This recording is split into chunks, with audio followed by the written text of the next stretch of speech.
Hi guys, my name's Nathan. I'm the lead strength and conditioning coach here at Burnley College. So I'm responsible for leading at this college our elite athlete program, which is where our students who compete in sports at either regional level, national level or internationally get specialist high performance support so that they can carry on with their studies at the college, and we can support them with their athletic potential and help them achieve as much as possible. So my responsibility is to basically coach them, train them, help develop their athletic performance in a high performance environment that we have at the college here. So AoC Sport have asked me to deliver some strength and conditioning sessions that can be done at home wherever you are in current lockdown, whether you have tons of equipment or not. If you are a budding athlete at a college, whichever college that is, these are the types of sessions that you can do. I'm going to post one a week. Either myself will be posting them, or my assistant S&C coach Angus will be posting them. So we're going to start with the first one this week, and then we'll produce one each week for you. Okay, so the first thing we need to do before we get into anything else is we need to start with our mobility work. So we always start with our athletes with mobilizing the joints first of all. So the first exercise you're going to do for me is called a straight leg lie-in rotation. So you're going to lie on your back for me. You're going to have your hands out to the sides. You're going to bring your leg up as high as you can. Imagining your feet are at 6 o'clock and head's at 12. You're going to take your foot all the way over to 3 o'clock and then swap legs and take it over to 9 o'clock. You're going to try and keep both arms on the floor for me, and you're going to go all the way until the big toe touches the floor and back up again, trying to keep that leg straight. And you want to do 5 each side of these. Perfect. So once you've done 5 of them, you're going to stand up for me. The next one we're going to do is called a toe touch squat with reach. So you're going to stand feet shoulder width apart, a little bit wider, toes turned slightly out. Take a hold of your toes, pull your hips down, chest up. From here you're going to reach high with one arm, then the other, and then stand up. Nice and easy. And again, so take a hold of your toes, pull your hips down, chest up, reach one way, reach the other way, and stand up. And you're going to do 5 of them for me. So nice and easy, nice and straightforward. So the final one of our 3 mobility exercises, you can start in the presser position. From here, you're going to bring your leg up outside of your same hand. So this side I've got left leg up and left arm. With my left elbow, I'm going to touch the floor, point to the ceiling, swap sides. So here, right elbow to the floor, right hand to the ceiling. And then from there, I'm going to sit back. I'm going to drive my heels into the floor. I'm going to walk my toes up to my hands without letting my legs bend. I'm going to do 5 of them. So I'll show you it one more time. So leg up, elbow drop, point to the ceiling. Leg up, elbow drop, point to the ceiling. And then inchworm up. They're called Spider-Mans into inchworms, and we're going to do 5 of them. So once you've done 5 of them, we're going to go back to the top again. So we're doing 2 rounds in total of our straight leg line rotations, our toe touch squats with reach, and our Spider-Mans with elbow drop to twist, which is that to that into inchworms. Once you've done 2 rounds of all of that, we're pretty well mobilized. Now we're going to move into what we call pre-activation. So these are getting the key areas moving that maybe aren't always as active as they need to be. So our first exercise is going to be called a balance touch. Now you get a choice with this one depending on how good your balance is, where you try and touch on your body. So if your balance isn't great, you're going to bend your knee, sit forward, kick your other leg behind you, and then touch your knee and back up again. If your balance is a bit better than that, then you're going to bend the knee, touch mid-shin, and back up again. Trying to keep your back nice and flat. If your balance is better than that, which is fine, then you're going to go all the way down, touch your laces, and back up again. On that standing leg, you want to make sure that your big toe, your little toe, and your heel all stay in contact with the floor. So we're going to do 6 of these, whichever is the depth for you. If you're really good at them, go all the way to the floor and back up again. Once you've done 6 one side, you swap sides. Whatever we do one side, we need to do the other. We'll do 6 on the other side. So that's called a balance touch. Next one we're going to do is called a hop and hold. So we're going to stand on one leg. And we're going to hop forwards. Imagine we've got a little hurdle in front of us or a barrier. We're going to hop over it and we're going to try and stick the landing. As we land, we want to imagine that we're landing in mud. There you go. One more. So 3 that side. Change legs. 3 this side. Try and keep, as you land, the knee in line with the toes of the leg that lands. Try not to let it drop in. So you can do 3 of them going forwards. Then what we're going to do is we're going to go sideways. So we're going to go here, hop, stick the landing, step back, 3 like that. Then once you're done 3 that side, swap over on this side. So we've got balance touches. They're called hop and holds. So we're going forwards and we're going sideways or lateral as I call it. And then we're going to do our final one of our pre-activation, which is called around the world.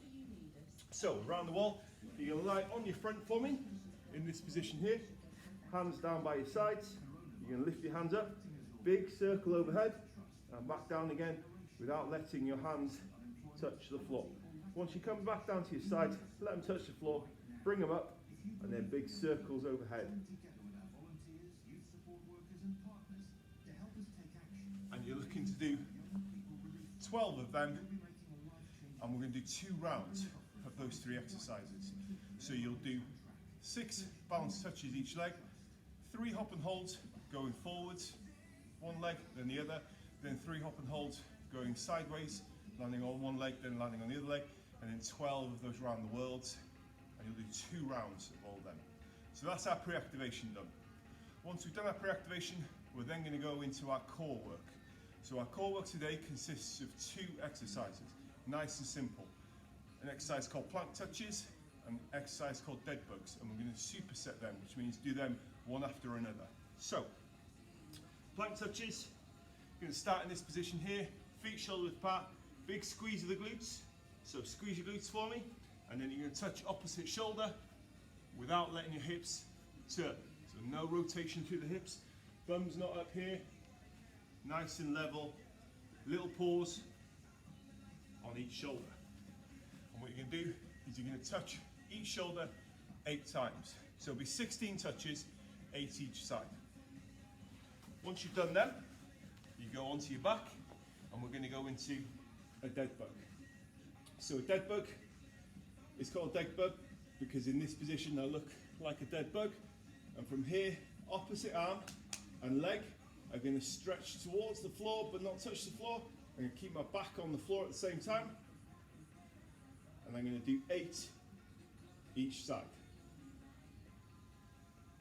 Reaching as far as I can, keeping this tight, pushing my back in on the floor, just like that. Once I've done 8 each side, I'm going to go back into the plank touches again. So we're on our core work now. So all the mobility, all the pre-activation, that's all done. We're into our core. We're going to do 3 rounds of those 2 exercises. So once you've done 3 sets of them, then we're going to move into our strength work. All right. So the first exercise we're going to do, if you have equipment, brilliant. If you don't, that's fine. Is we're going to do a goblet squat. Now I have a few bits of equipment here, depending on what you might have at home. So if you have something like a kettlebell or a med ball, you're going to hold it like this. A goblet squat, feet shoulder width apart, toes turned out a little bit. Keep the weight, if you have some, at chest height, and you're going to sit as low as you can into that. Keeping your feet flat on the floor, keeping your knees in line with your toes. Now, if you have some weights at home and you have a plate, but you don't have a dumbbell, you're going to hold the plate like this and do the squats like that. If you have a dumbbell, then all you're going to do is you're going to hold the dumbbell in your hands like that, let it rest in your palms, keep the weight at chest height, and stay nice and upright for me. And don't worry, if you've not got any weight whatsoever, that's fine. Pop your hands behind your head, feet shoulder width apart, keep your chest up, and you're going to squat like that. Now what we're going to do is we're going to do 10 reps. Whatever load you can, or body weight, that's what you're going to do. Then, once you've done 10, you can have a little rest, about 30 seconds or so, and you're going to go into your next exercise. Your next exercise is called jump and stick, and it looks like this. We're going to imagine that we're going to land in mud. So we're going to jump as high as we can. And then as we land, we're going to stick. What we're looking to do is land in what we call the athletic position. So up. Athletic position means I'm ready to react and go. So knees are slightly bent, hips are higher than knees, chest up, back isn't rounded. And as I land, my knees aren't in like this. I'm ready to react to whatever sports I play. So you can do 10 squats, 10 goblet squats, and then you can do 5 jump and sticks. So we'll jump, stick, that would be 1, stand up, go again, stick. Each time try and jump as high as possible, keep going until you've done 5 of them. Once you've done 5 of your jump and sticks, you're going to have a little rest, grab some water if you want to. If you need to, make sure you keep yourself hydrated. We're going to do 3 rounds of those 2 exercises. So they're supersetted together. Your goblet squats and your jump and sticks. So 10 goblet squats, 5 jump and sticks, 3 rounds of them. Then we're going to move into our final complex of exercises. So we have 3 exercises to do here. Okay, so first one we're going to do is called a push-up to fly. So we're going to get into the push-up position here, and we're going to go down, up, point to the ceiling, down, up, point to the ceiling the other way. Now, if you're not strong enough to do your push-ups on your toes, that's fine. Go on your knees for me. Try and lean as far forward as possible. Go down, up, lift your legs up, and then turn into the fly position. Down, up, lift your knees up, and then turn from there. You're looking to do 10 push-ups, which will mean 5 turns each way. Once you've done that, you're going to go into your second exercise. So, if you have some weight, then grab your weight again. You're going to hold it at chest height for me, and what you're going to do is you're going to step back into a lunge. As you step back, you're going to bend both knees, stay nice and upright, and keep the front leg, keep that knee in line with the toes. Taking your time. Control the descent. Try not to lean forwards into it. Try not to let that knee drop in. With those reverse lunges, we're going to do 6 each side. So we've done 10 push-ups with 5 turns each way, 6 lunges each leg, and then we're going to go into our third exercise. So we're doing a tricep with these 3 exercises. This final one, you're going to find yourself a bench, a chair at home, something like that, something you can put your feet up on. You're going to lie in this position here, so knees slightly bent. From here, you're going to drive your feet into your bench or your box, whatever it is your feet are on, your chair, and you're going to squeeze your glutes, and you're going to come back down again. And you're going to do 10 of them for me. Just like that. Focusing on squeezing the glutes. Once you've finished your 10 of them, you then go back to the start of your push-ups, and do your push-ups again, your reverse lunges, and your hip extensions with your feet on the box. So that's our first session. So these programs that I design are specific to athletes. They help improve your movement, they help improve your strength in particular positions for all the running and the jumping that is involved in most sports. If you have any questions, feel free to fire them over to either myself on the Fitness Evolution or Burnley College page, or to AoC Sport, and we will happily answer them. We'll be producing one of these each week. I look forward to seeing you next week.